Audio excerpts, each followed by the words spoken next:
नमस्कार दोस्तों, मैं हूं आपका दोस्त, आपका होस्ट आर के, और आप देख रहे हैं आर के ट्रेडिंग।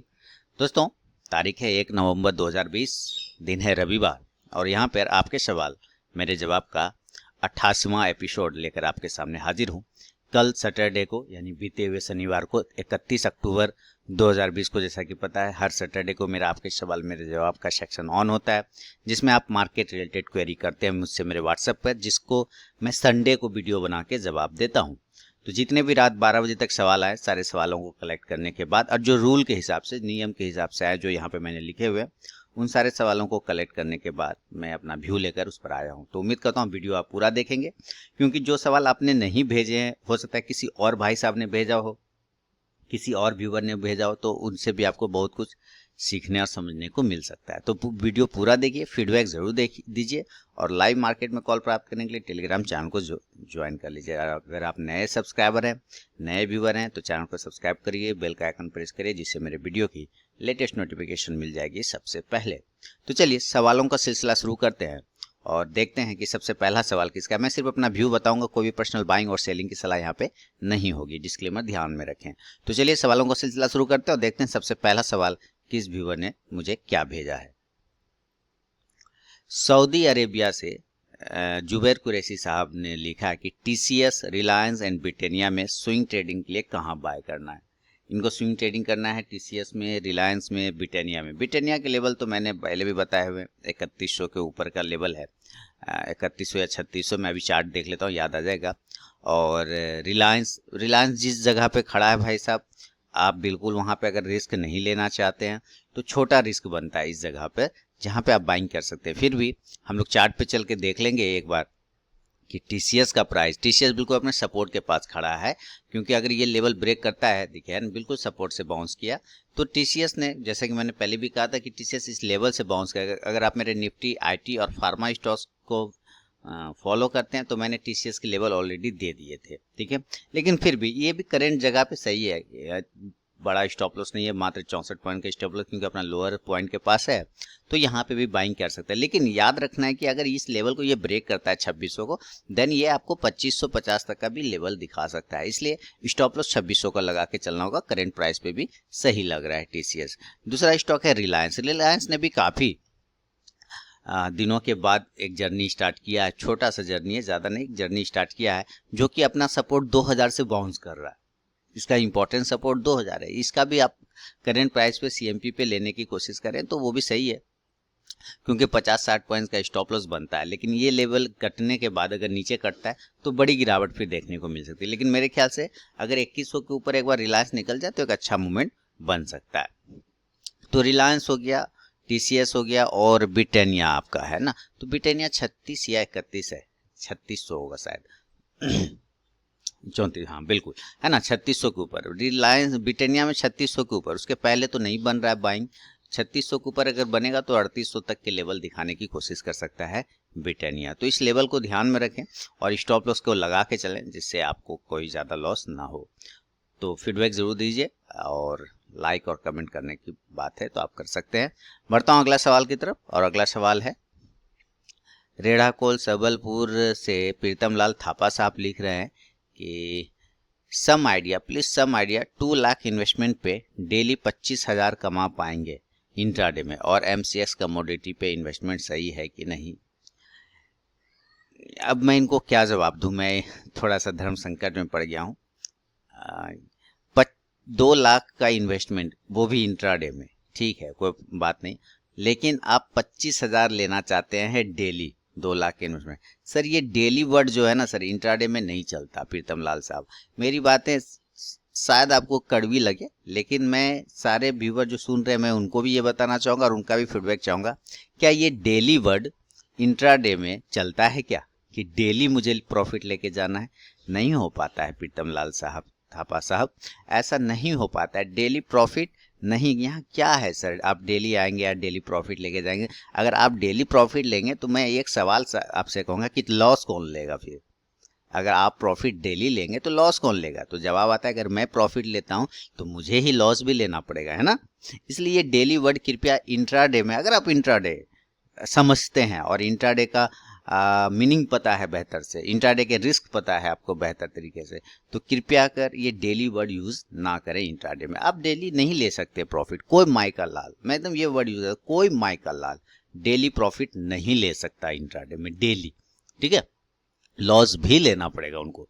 अब रही बात 2 लाख के इन्वेस्टमेंट में 25,000 का प्रॉफिट, सर आप 10% से ज्यादा लेके जाना चाह रहे हैं, है ना। 2 लाख का अगर 10% करते हैं तो 20,000 होता है, और आप यहाँ 25,000 लेके जाने की बात करते हैं, यानी कि 10% से ज़्यादा डेली का प्रॉफिट लेके जाना चाहते हैं। अगर महीना में 20 दिन भी ट्रेडिंग सेशन पकड़ के चलते हैं तो 200% का आप रिटर्न लेके जाना चाहते हैं। अगर 200% का रिटर्न लेके चलते हैं तो 2 लाख एक महीने में आपका 6 लाख या 5 लाख की लमसम बन जाता है। नहीं तो सर ऐसा ये क्या है, माने इंट्राडे को क्या समझ रखा है कि पैसे छापने की मशीन आएंगे और धार धार धार, तब तो सर इस तरह से साल भर में आप अंबानी जी को पीछे छोड़ जाएंगे, क्योंकि फिर आप 5 लाख लगाते, मान लीजिए 2 लाख से आपने 10% के हिसाब से 25,000 के हिसाब से 10% से ज़्यादा लिया तो 200% का रिटर्न एक महीने में लिया। अगर एक महीने में 200% का रिटर्न और इस तरह 12 महीने करते हैं तब तो सर वो तो बढ़ता चला जाएगा ना। तब तो ऐसे में तो साल भर में मुझे लगता है आप अंबानी जी के बगल में खड़े रहेंगे, है ना। देखिए मेरी बात तो मैंने पहले ही कहा, माफ़ी चाहूँगा कि कड़वी हो सकती है, शायद आप इंट्राडे का मीनिंग नहीं समझ पा रहे हैं। Intraday is a highly risky trading setup, है ना। ये प्योर बिजनेस है इंट्राडे, प्योर बिजनेस। और बिजनेस वही कर सकता है सर जिसको बिजनेस के रिस्क पता होता है और रिवॉर्ड पता होता है, ठीक है। बिजनेस का करने का तरीका, कहाँ पे झुकना है, कहाँ पे अकड़ के खड़ा रहना है, बिजनेस वही कर सकता है। जिसको सही जगह पे झुकना आता है, जिसको सही जगह पे खड़ा होना आता है, बिजनेस वो कर सकता है। मैं जहाँ तक अभी तक जानता हूँ सर, झुकने का मतलब है अगर आपको लॉस भी होता है तो उसको एक्सेप्ट करना पड़ता है, मान के चलना पड़ता है कि हाँ आज मैंने लॉस किया। लेकिन ये डेली वर्ड आप 25,000 करना चाह रहे हैं सर, डेली नहीं हो पाएगा। मैं अपने सारे व्यूवर से कहूँगा, क्या इनको जो मैं बता पा रहा हूँ या जो भी व्यू बता पा रहा हूँ, जो भी सलाह दे रहा हूँ, क्या गलत दे रहा हूँ, क्या ये चीज़ें हो पाएगी इंट्राडे में, खासकर इंट्राडे में डेली 25,000 2 लाख के इन्वेस्टमेंट पे? प्रीतम लाल साहब मुश्किल में पड़ जाएंगे आप। वो 2 लाख कब जीरो हो जाएगा पता भी नहीं चलेगा, ठीक है। तो ये डेली वर्ड यूज ना करें। और 10% से ज्यादा रिटर्न, अरे वाह, मैं तो 1% में परेशान हो जाता हूँ सर। मैं तो 1% में एकदम अवला बौला हो जाता हूँ कि भाई मैं मान के चलता हूँ कि मैं 20 दिन ट्रेडिंग करता हूँ और 1% अगर डेली लेता हूँ तो 20% होते हैं, 5 दिन कट गए लॉस में, है ना। तो 5% माइनस तो 15% हुआ। अगर 15% का भी डेली या 10% भी मान लेता हूँ कि चलो 0.5% पकड़ के चलता हूँ या 10 दिन स्टॉप लॉस भी कर जाता है तो 10% का रिटर्न आता है महीने में। तो सर वो आप समझ रहे, महीने का 10% देता है। पूरा साल में बैंक आपको, पूरा साल में, मैं फिर से बोल रहा हूँ, पूरे साल में, पूरे 1 ईयर में बैंक आपको आपके पैसे पे ओनली 6% से लेके 7% का इंटरेस्ट देता है, रिटर्न देता है। और आप यहाँ डेली मार्केट से 10% से ज्यादा लेके जाना चाहते हैं सर, मतलब क्या है सर? सोचिए, थिंक करिए। आप तो एक्सपीरियंस वाले व्यक्ति, जरा सोचिए ठंडे दिमाग से। बैंक आपको आपके पैसे पे ओनली 6 to 7% पर एनम देता है एक साल में, और आप यहाँ डेली मार्केट से एभव 10% लेके जाना चाह रहे, एभव 10%। तो सर मतलब कुछ ज़्यादा नहीं लग रहा है? मतलब कुछ समझ रहे हैं ना कहने का मतलब? तो नहीं, जेन्युइन चीज़ें करिए सर। पैसा बनता है इंट्राडे में, मैं ये बिल्कुल नहीं कह रहा, पैसा बनता है इंट्राडे में, लेकिन सर पैसा तब बनता है जब आप सही चीज करेंगे और जेन्युइन चीज करेंगे। जेन्युइन चीज मतलब कि जैसे आपने लिखा ना, सम आइडिया 2 लाख इन्वेस्टमेंट पे डेली 25,000 कमा पाएंगे इंट्राडे में और एमसीएक्स काउंट में। तो कहने का मतलब है जेन्युइन चीज। यहाँ 0.5% प्रॉफिट, 1% प्रॉफिट, मार्केट आपको 1.5 से 2% प्रॉफिट भी देता है, कभी कभी 5% भी डेली दे देता है ना। लेकिन वो हर दिन नहीं हो सकता सर। कभी 1% से भी संतुष्ट होना पड़ता है, कभी 0.5% से भी संतुष्ट होना पड़ता है, कभी मार्केट रिवॉर्ड में 5% भी देता है, और कभी मार्केट 1% ले भी लेता है स्टॉप लॉस के रूप में। तो इन सारी चीजों को मिला के इंट्राडे बनता है। यही तो इंट्राडे की खासियत है, यही तो खूबी है। लेकिन आप डेली 10% से ज़्यादा लेके जाना चाह रहे हैं, मतलब आप तो एक साल में अपना बैंक खोल लेंगे। अगर इस हिसाब से अगर आप इनकम करना चाहेंगे तो बैंक, एक साल में आप बैंक खोल लेंगे अपना, है ना। ऐसा नहीं होता है प्रीतम लाल साहब, ठीक है। आप जेन्युइन चीज़ों को समझिए, जेन्युइन चीज़ों को करने की कोशिश करिए, जरूर बनता है। अच्छा, रही बात आपका, अब मैं अपने व्यूवर से भी चाहूँगा कमेंट में ज़रूर बताइएगा कि मैं इनको गलत सलाह दे रहा हूँ। और आप लिख रहे हैं कि एमसीएक्स कमोडिटी पे इन्वेस्टमेंट सही है। सर देखिए, इन्वेस्टमेंट कहीं भी सही है। इन्वेस्टमेंट अगर लीगल तरीके से लीगल चीज़ों पे किया जाए तो वो कहीं भी सही है, कहीं कोई प्रॉब्लम नहीं। बैंक में इन्वेस्टमेंट करते हैं कि नहीं, स्टॉक में इन्वेस्टमेंट करते हैं कि नहीं, पर इन्वेस्टमेंट करने के लिए आपको उन चीज़ों को पता है। कमोडिटी बिल्कुल कर सकते हैं, क्यों नहीं कर सकते? गोल्ड में करते हैं ना, गोल्ड कमोडिटी का पार्ट है। सिल्वर किसका पार्ट है? कमोडिटी का पार्ट है। करते हैं कि नहीं करते? तो इन्वेस्टमेंट कहीं भी सही है, चीज़ सही होना चाहिए, बस मेरा यही आपसे कहना है, ठीक है। और सर जेन्युइन चीज़ों को समझने की कोशिश करिए। यहाँ थोड़ा सा ये जो रिटर्न आपने मांगा ना डेली बेस पर, वो थोड़ा सा हजम नहीं हो रहा है मुझे, क्योंकि आप, मुझे ये नहीं पता कि आप कितना सालों से इंट्राडे कर रहे हैं और इंट्राडे की चीज़ों को समझते हैं, इसलिए मैं अपने छोटे बुद्धि से आपको बता पा रहा हूँ। तो उम्मीद करता हूँ मेरी बातों को अन्यथा आप नहीं लेंगे। अगर कुछ चीज़ों को गलत लगा हो तो इसके लिए माफ़ी चाहूँगा, और उम्मीद करता हूँ आप फीडबैक आप भी ज़रूर देंगे कमेंट में। चलिए बढ़ता हूँ अगला सवाल की तरफ, और अपने व्यूवर से भी जो इस वीडियो को देख रहे हैं वो भी अपना व्यू जरूर दिया इन पर।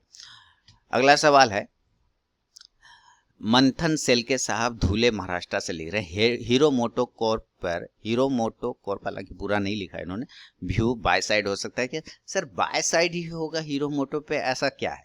नहीं, हमने एक लेवल की बात कर रहा है कि हीरो मोटो किस जगह पे बाय साइड के लिए जा सकता है, किस जगह पे सेल साइड के लिए जा सकता है।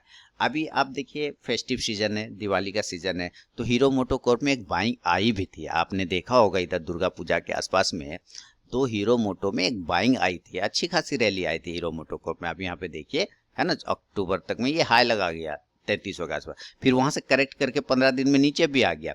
अभी आपको हीरो मोटो पे लेना है, अभी बाइंग के चांस यहाँ पे फिलहाल तो नहीं बनेंगे। अभी हीरो मोटो कॉर्प में हो सकता है एक आध करेक्शन और आपको देखने को मिल सकता है। ये स्टॉक 2700 के आसपास मिलता है। अगर ये इसमें बाइंग आनी होगी ना तो इसको कम से कम 2900 के लेवल के ऊपर बाइंग आएगी, उसके पहले बाइंग नहीं आएगी। 2900 का ऊपर 2900 के ऊपर जब निकलेगा तभी बाइंग आएगा, नहीं तो एक बार ये अपने 2700 2700 के लेवल को टेस्ट करेगा, फिर वहां से बाइंग आ सकती है। तो उस लेवल का वेट कर लें सर तब तक आप।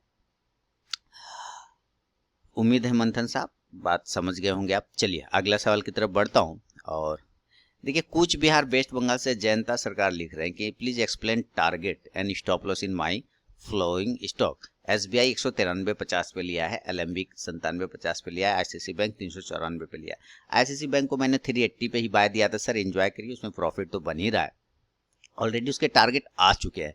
हाँ, स्टॉप लॉस लगा के वेट करना है आईसीसी बैंक का, तो स्टॉप लॉस आप मेंटेन कर लीजिए। अभी देखिए तो अक्टूबर के आसपास ही मैंने 380 के ऊपर यहाँ पे कहीं बाइंग दिया था, 360 से 380, और ऊपर 420 का लेवल था, जो कि लेवल आ चुका, ऑलरेडी उसके टारगेट डन हो गए हैं, है ना। और आपने 393 पे लिया, अब आपने कब लिया ये मुझे बिल्कुल नहीं पता, हो सकता है आपने इधर ही लिया हो, तो अभी आपको वेट करना पड़ेगा। अगर ये, मैं आपको बता दूं, अगर ये नीचे 380 385, ये सब लेवल है इंपॉर्टेंट, नोट कर लीजिए, 380 से लेकर 385, अगर ये नीचे ही ट्रेड करने लगता है फिर ये चांस कम बनेंगे इसको ऊपर जाने का। हाँ, अगर ये ब्रेक कर जाता है 405 को, देन फिर ये अपसाइड 420 तक वापस जाने के चांसेस बनते हैं आईसीआईसी बैंक में। दूसरा, आपने एलम्बिक लिमिटेड लिया हुआ है 97 के आसपास में, तो हम लोग उसके भी चार्ट को देख लेंगे। एलम्बिक लिमिटेड को आपने पकड़ा है 97 के आसपास, और वो 90, ये कंटिन्यू डाउनफॉल में, कंटिन्यू कहीं कुछ, लेकिन वेट कर लीजिए, आपका 80 का स्टॉप लॉस लगा के वेट करना होगा। अगर एक बार ये 100 के लेवल को ब्रेक करता है देन 110 तक जाने के चांसेस बनेंगे एलम्बिक में। अच्छा, अगला स्टॉक है आपका एसबीआई। सर एसबीआई लंबा रखिए टारगेट, मतलब ये शॉर्ट टर्म में नहीं, 4 दिन 5 दिन 10 दिन 6 महीने 1 महीने नहीं। एसबीआई जैसे स्टॉक्स को स्लो गाड़ी है, धीरे धीरे चलता है, कब चल जाएगा इसका कोई भरोसा नहीं, क्योंकि सरकारी चीज है ना सर, है ना, गवर्नमेंट का चीज है, गवर्नमेंट में सबसे बड़ा बैंक तो यही है, और इसके काम करने के तरीके को भी आपको पता ही है कैसा है, कैसे काम होता है यहाँ। तो थोड़ा टाइम लगेगा एसबीआई में। 200 के ऊपर ये पॉजिटिव होता है, 200 के नीचे है भी ये स्टॉक, काफी नीचे है।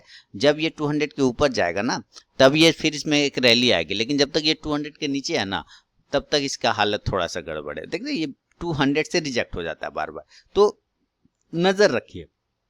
200 इस कंडीशन में जो अभी आप स्टॉप लॉस लगाएंगे वो 170 का लगेगा बड़ा, लेकिन एक बार अगर ये 200 ब्रेक करता है देन 220 तक के टारगेट आराम से आपको दिखाई देगा एसबीआई में, तो नजर रखेंगे एसबीआई पे। अगला सवाल है, सतारा से विक्रम वाडेकर साहब लिख रहे हैं कि लार्सन को बाय किया है 700, क्वांटिटी 930 पर, and I can hold it for 2 month. Sir 930 पे आपने कब बाय किया? क्या कि वो तो 1000 का टारगेट देके आ गया, मैंने 930 पे पोजिशनल कॉल दिया था। अगर आप मेरे चैनल को फॉलो करते हैं, टेलीग्राम चैनल को भी फॉलो करते हैं, यूट्यूब चैनल को भी फॉलो करते हैं, तो मैंने LNT को 930 ऊपर बाय दिया था 1000 के टारगेट के लिए। वो 1000 के टारगेट के पास से सर आ भी गया, टारगेट दे के भी आ गया। हाँ, अब अगर उस वक्त आपने लिया हो और आपने प्रॉफिट बुक नहीं किया है ना, 994 का है लग गया और आपने प्रॉफिट बुक नहीं किया और अब जब ये गिर रहा है तब आपने खरीदा हो, तब की मैं बात कर लेता हूँ। पहले अगर बुक नहीं किया मान लेता हूँ या फिर नहीं लिया होगा, तो सर अभी ना जब स्टॉक इस तरह से नीचे आ रहा होता है तो ये अपने एक बार 900 को लेवल को टेस्ट करने की कोशिश करेगा, है ना। एक बार 900 के लेवल को टेस्ट कर सकता है स्टॉक्स। अगर 900 के लेवल को टेस्ट करके रुक जाता है तब तो अच्छी बात है, नहीं रुकता है तो ये 875 तक चला जाएगा। हाँ, अगर ये 950 को ब्रेक कर दे मंडे के दिन, 950 के अपर चला जाए, फिर आप समझिएगा कि वापस से 1000 के लेवल चांसेस बनेंगे LNT में। तो स्टॉप लॉस लगा के आप रखिए 900 का, क्योंकि 900 के पास आने की कोशिश ये कर सकता है वापस से। चलिए, उम्मीद करता हूँ फीडबैक आप लोग ज़रूर देंगे, और जो नए सब्सक्राइबर हैं टेलीग्राम चैनल भी ज्वाइन कर सकते हैं। लाइव मार्केट में कॉल आपको मिल जाएगा इंट्राडे में। मुंबई से शाह अचल साहब लिख रहे हैं कि what price is best for Adani port buy 365 के ऊपर जब क्लोज करेगा तब बाय अब 365 on closing basis, then target 420, 380, then 400, फिर 420 का ये टारगेट अडानी पोर्ट का आएगा। इस पे तो मैंने पोजिशनल कॉल दिए हुए, इसलिए प्राइस याद है मुझे, क्लोजिंग बेसिस पे याद रखिएगा। चलिए अगला सवाल लेता हूँ। विभूति भूषण साहू साहब कटक उड़ीसा से लिख रहे हैं, I have share of City Union Bank, ठीक है, what to do please suggest. Sir CUB का आपने लिया हुआ है और आपने कब लिया है ये नहीं लिखा, और किस प्राइस पे लिया आपने ये भी नहीं लिखा। अगर आप लिखते तो बहुत अच्छी बात होती, मैं समझ जाता कि आपने कब लिया है। मान लेता हूँ आपने आज से 2 महीना पहले लिया हो या 4 महीना पहले लिया हो, फिर तो कोई बात नहीं है। लेकिन अगर आपने रिसेंटली लिया हो तो ये प्राइस अगर आप बता देते ना सर, तो थोड़ी सी मेरे लिए आसान हो जाती, ताकि मैं आपको बता सकूं कि किस जगह पे आपको बुक करना है, किस जगह पे नहीं। लेकिन मैं फिर भी कोशिश करके चलता हूं कि आपने, मेरा पोजिशनल कॉल CUB पे 160 के ऊपर क्लोजिंग बेसिस पर है, जो कि मैंने 27 तारीख को दिया हुआ था। आप जाके RK ट्रेडिंग चैनल पे देखेंगे स्विंग ट्रेडिंग वाला वीडियो, तो आपको मिल जाएगा सिटी यूनियन बैंक का। उसमें 3 स्टॉक दिए थे, आरती इंडस्ट्रीज, CUB यानी सिटी यूनियन बैंक और अडानी गैस। अडानी गैस में तो टारगेट भी आ गया। रही बात सिटी यूनियन बैंक, 160 के ऊपर जब ये क्लोज करेगा देन हम पोजीशन बना के लेके जाएंगे। आपने कहाँ पे लिया ये थोड़ा सा मुझे आपने कंफ्यूज में डाल दिया, कंफ्यूजन में, कि आपने अगर करेंट प्राइस पे लिया है ना, तब तो फिर आप दिक्कत में। अगर आपने करेंट प्राइस पे ही ले लिया है अभी, तब तो आप दिक्कत में है सर, क्योंकि ये नीचे 144 तक जा सकता है। अगर आपने पहले लिया हो, मान लेता हूँ आपने 2 महीना पहले लिया, 3 महीना पहले लिया, तब तो आप प्रॉफिट में, क्योंकि तब तो स्टॉक नीचे था, तो आपको एक बार प्रॉफिट बुक करना चाहिए, है ना। तो ये एक प्राइस अगर आप लिखेंगे ना सर, तो क्या होता है ना, मेरा दिमाग है थोड़ा सा छोटा, मैं उतना तेज नहीं हूँ, मैं समझ नहीं पाता हूँ। सिर्फ ऐसे लिखने से मुझे बिल्कुल समझ में नहीं आ पाता है कि आपने किस प्राइस पे लिया। तो अगर आप प्राइस लिख देते तो थोड़ी सी मेरे लिए आसान हो जाती है ना। अगली बार से आप सब अगर प्राइस भी लिखें तो मेरे लिए मेहरबानी होगी सर। चलिए, कौशिक जी वेस्ट बंगाल से लिख रहे हैं कि सर VWAP वाला स्ट्रेटेजी पे सिर्फ VWAP से ट्रेडिंग कर सकते हैं या कुछ और इंडिकेटर्स लगाना चाहिए। इसका मतलब आपने किया ही नहीं है ना सर, है ना। अगर कुछ और लगाना है तो क्या लगाना चाहिए। अगर सिर्फ VWAP स्ट्रेटेजी से VWAP से ट्रेडिंग कर सकते हैं, ये पहला लाइन ही बता रहा है कि आपने उसको यूज ही नहीं किया। आप इस इंतजार में हैं कि उसमें और कुछ घुसेड़ दिया जाए। सर आपको अगर उसमें कुछ लगाना था, आप MACD ऐसे लगा सकते हैं। MACD की सेटिंग मैंने बताई हुई है, आपने देखा होगा MACD वाला वीडियो। आज से 1.5-2 महीना पहले मैंने MACD स्ट्रैटेजी पोस्ट किया था चैनल पर। आप बाजार हाट न्यूज़ चैनल पर आप जाके उस MACD वाली सेटिंग को देखिए और उसको VWAP के साथ यूज़ कर सकते हैं। लेकिन मेरे ख्याल से VWAP अपने आप में सक्षम है ट्रेड करने में। आप जो हिसाब से मैंने वहाँ पे बताया है आप उस हिसाब से करिए, बैक टेस्ट करिए। बैक टेस्ट करने का मतलब है लाइव टेस्ट भी कर सकते हैं छोटी छोटी क्वांटिटी से।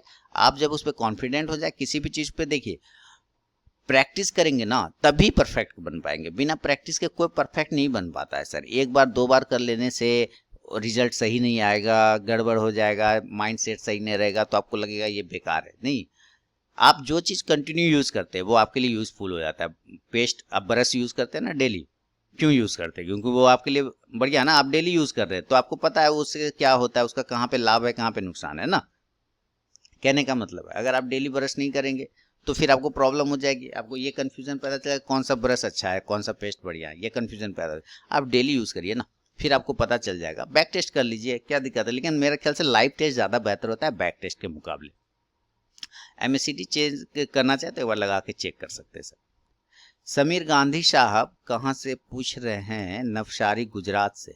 नवसारी गुजरात से समीर गांधी साहब का सवाल है, देखिए कि I did bye ONGC 150 shares of the price of 75.70।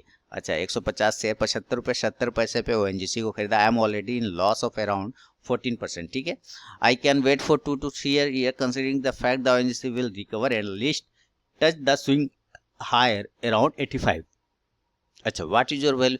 ये चाह रहे हैं कि 2 से 3 साल में आ सकता है ONGC ऊपर 85 के आसपास में, और अभी 14% ये लॉस में चल रहे हैं। कोई बात नहीं। दूसरा सवाल है कि I have 8 shares of McDowell and bought them at the average price 570।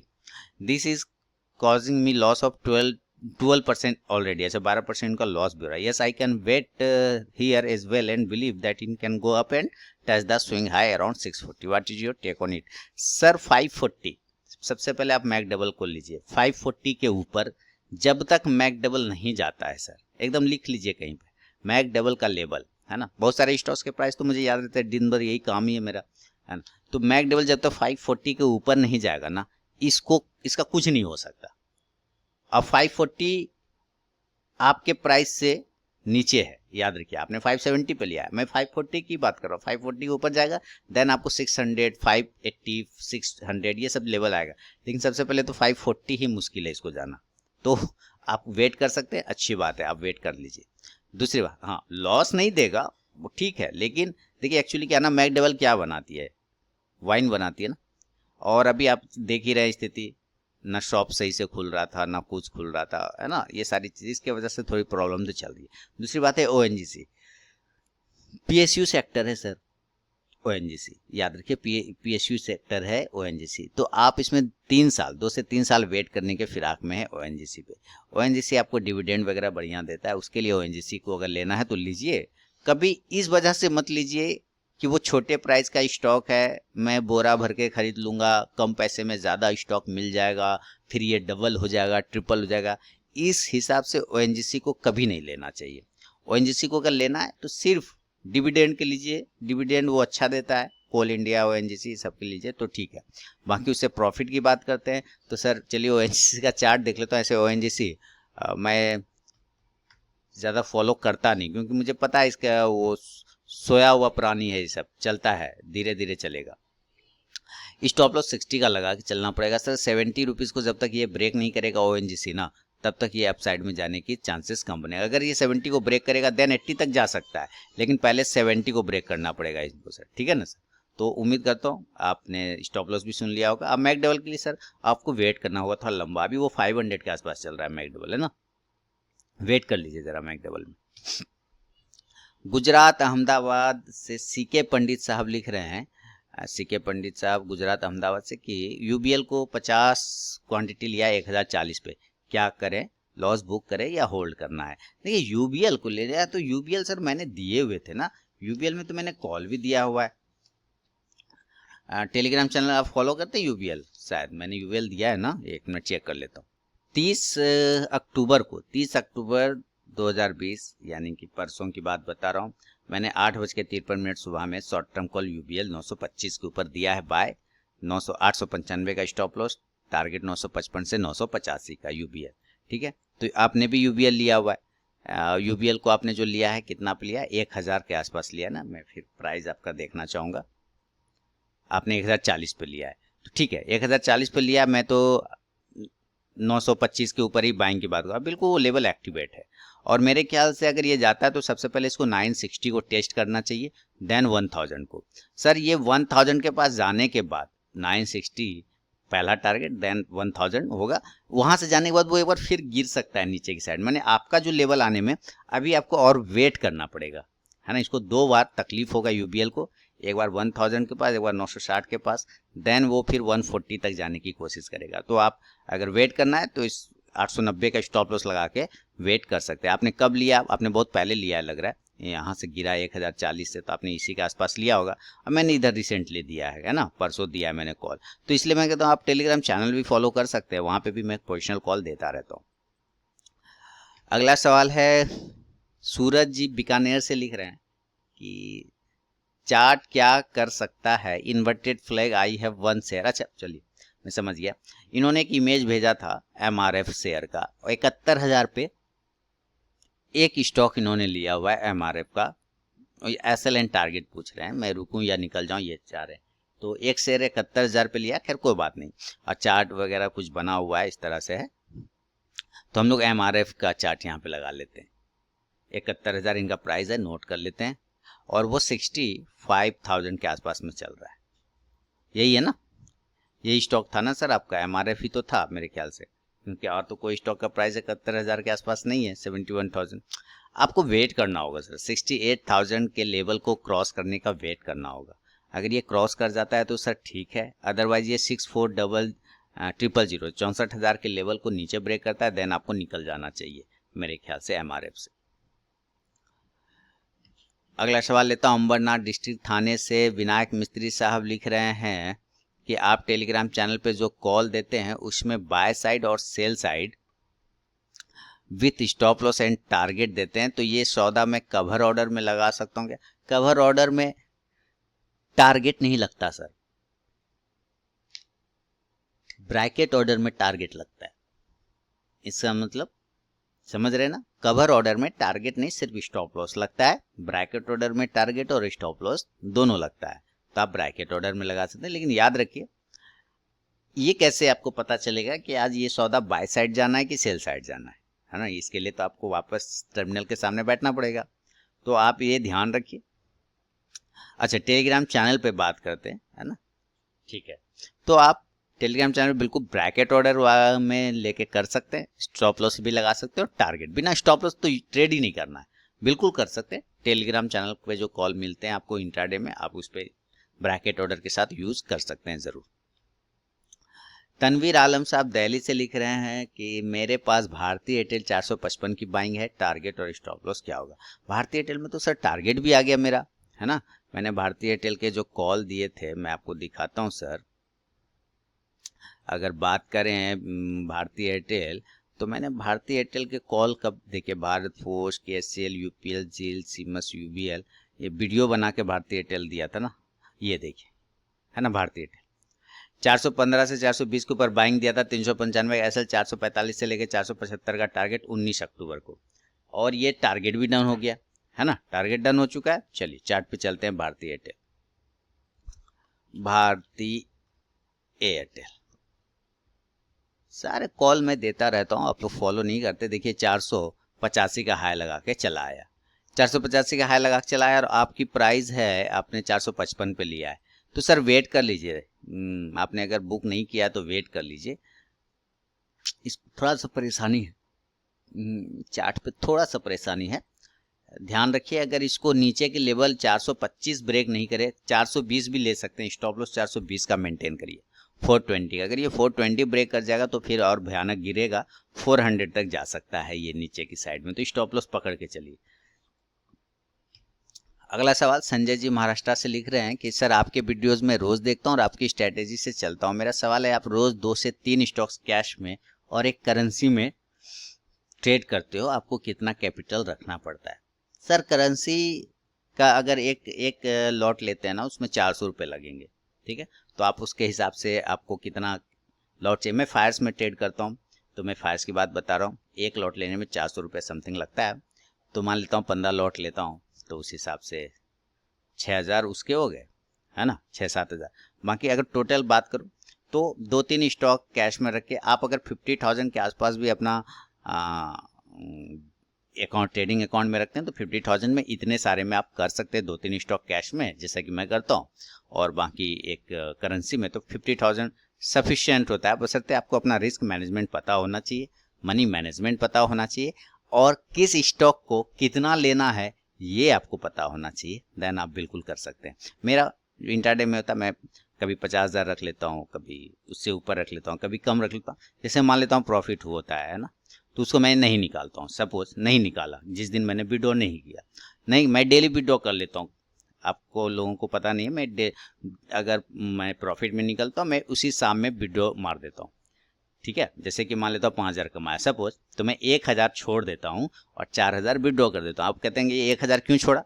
मान लेता हूँ मेरा 50,000 कैपिटल है और मैंने 5,000 प्रॉफिट कमाया, एक एग्जाम्पल, तो मैं 5,000 नहीं निकालता, 1,000 छोड़ देता हूँ, 4,000 निकालता हूँ।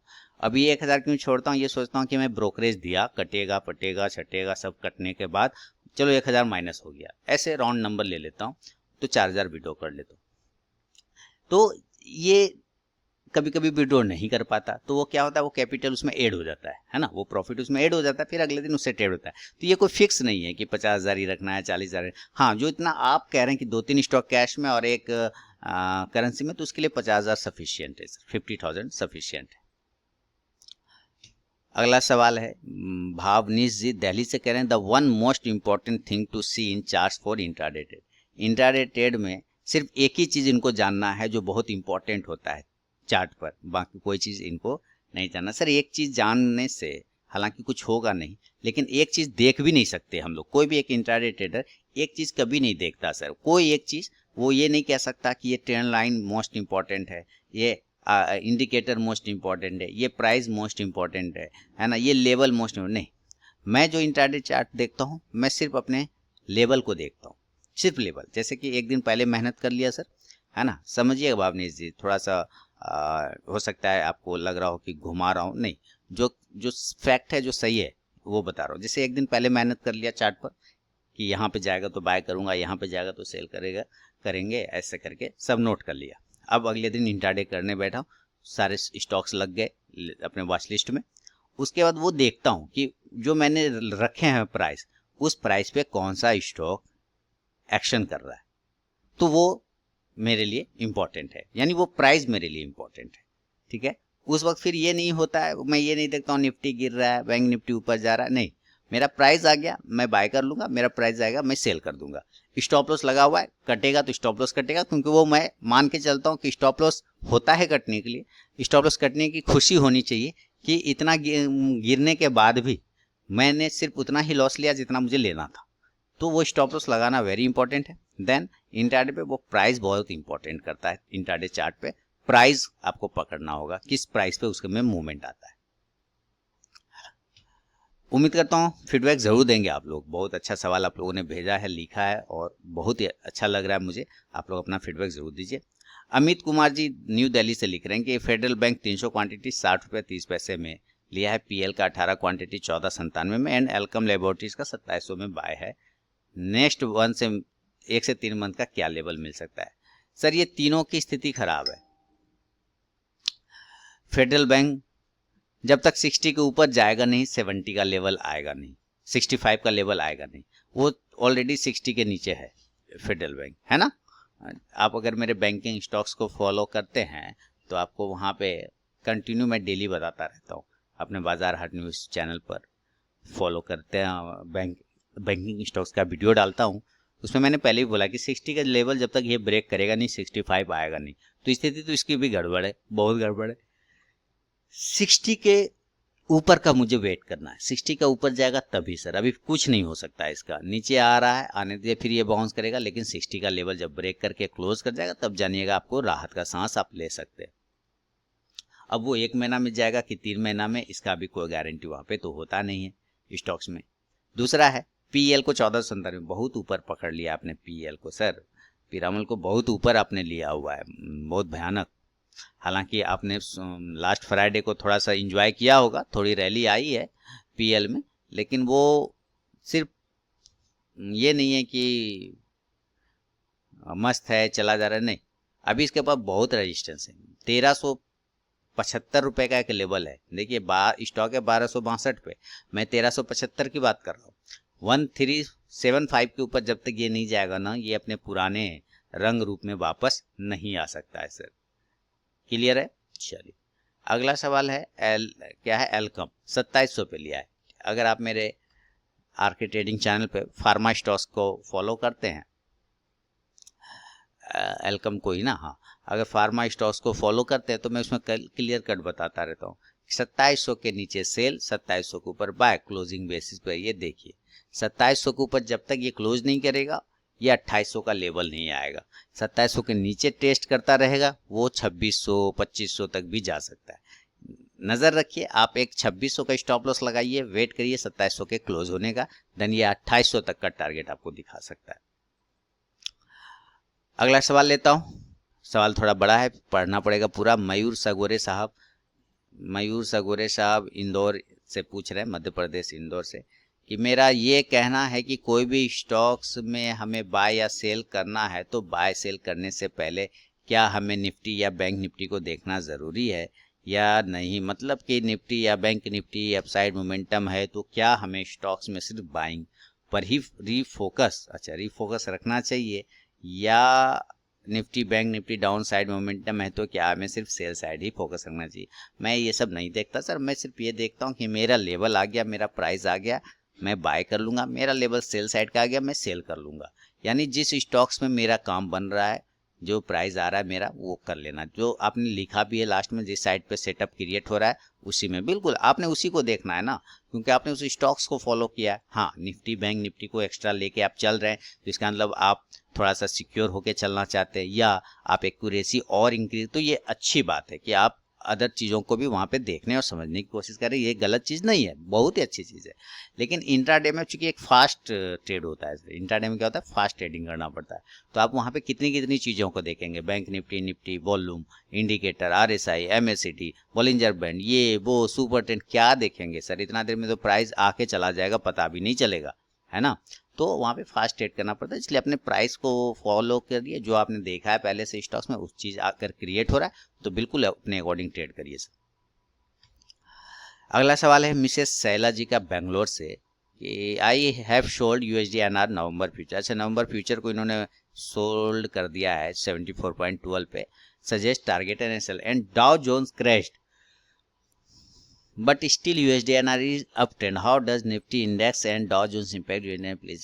तो मतलब ये आपने कहीं पढ़ा है मैम, ये आपने किसी को आपको किसी ने बताया है कि ऐसा डाउ जोन्स क्रैश होगा तो करेंसी भी नीचे आएगा, ऐसा कोई बताया आपको?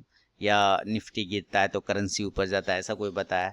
ये हर समय ऐसा नहीं होता मैम, हर टाइम ऐसा चीज़ें नहीं होती है। हर समय आप चाहेंगे तब तो कोई भी निफ्टी गिरेगा तो करेंसी खरीद लेगा तो पैसा बना, ऐसा होता तो फिर सारे लोग कर रहे होते। ऐसा नहीं होता, वो कभी कभी हो जाता है ना, ऐसी चीज़ें कभी कभी हो जाती है, पर ये हमेशा नहीं होता है। करेंसी जो है पिछले एक मंथ से एक रेंज में फंसा हुआ था। अगर आप करेंसी के चार्ट को देखते हैं, हालांकि चार्ट अगर आप देखती हैं या नहीं मुझे बिल्कुल नहीं पता, लेकिन अगर आप देखती हैं तो मैं जान रहा हूँ कि करेंसी पिछले 1 मंथ से एक रेंज में फंसा हुआ था। देखिए, ये एक रेंज बना लिया था करेंसी ने, इस रेंज के अंदर करेंसी फंसा हुआ था, इस रेंज के ऊपर निकलने के बाद इसमें मूवमेंट आना था और वही हुआ, है ना, मस्त गया, जबरदस्त गया। तो आपको इन चीज़ों को समझना भी पड़ेगा कि करेंसी रेंज है, रेंज लेवल ब्रेक हो रहा है, उस लेवल के ऊपर उसमें बाइंग आएगी, और बाइंग आएगी तो ये 75 तक भी जा सकता है। अगर ये मूवमेंट कंटिन्यू करता है तो ये 75 तक अपसाइड जाता है। मैंने तो बाई किया हुआ था नवंबर का फ्यूचर, तो ठीक है, आपने सेल किया, मैंने बाय किया, मैं तो प्रॉफिट में हूँ फिलहाल, तो खैर ठीक है, कोई बात नहीं। 75 तक एक मूवमेंट है। हाँ, अब मंडे को हो सकता है मे भी थोड़ा करेक्ट हो जाए, नीचे आ जाए, तो अगर नीचे आता है 74.19 का एक लेवल है, 74.16 का एक लेवल है, अगर उसके नीचे आता है देन ये फिर आपको डाउन साइड का लेवल दिखाएगा, फिर आप प्रॉफिट में आ जाएंगे। अंतिम सवाल है, दुर्गापुर से कार्तिक साहब लिख रहे हैं, I have purchased Sterlite Tech at the rate of 155 and Colgate 1536. What is the short and medium term view? Sir Colgate लिया तो वेट कर लीजिए, Colgate तो आपको टारगेट दे ही देगा, कोई टेंशन नहीं है। बात रही स्टेरलाइट टेक की, तो स्टेरलाइट टेक को हम लोग चेक कर लेते हैं। स्टेरलाइट टेक, आप लोग फीडबैक नहीं देते दोस्तों, ये गलत बात है।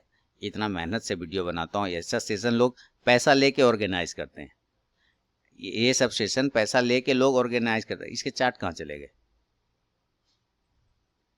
बाकी का चार्ट कहाँ चला मैं देख लेता हूँ, है ना। तो लेकिन आप लोग फीडबैक नहीं करते, इसका नाम बदल गया है क्या? तो नहीं करते, ये तो गलत बात है, करना चाहिए। स्टेरलाइट टेक ना, चलिए चेक कर लेता हूँ।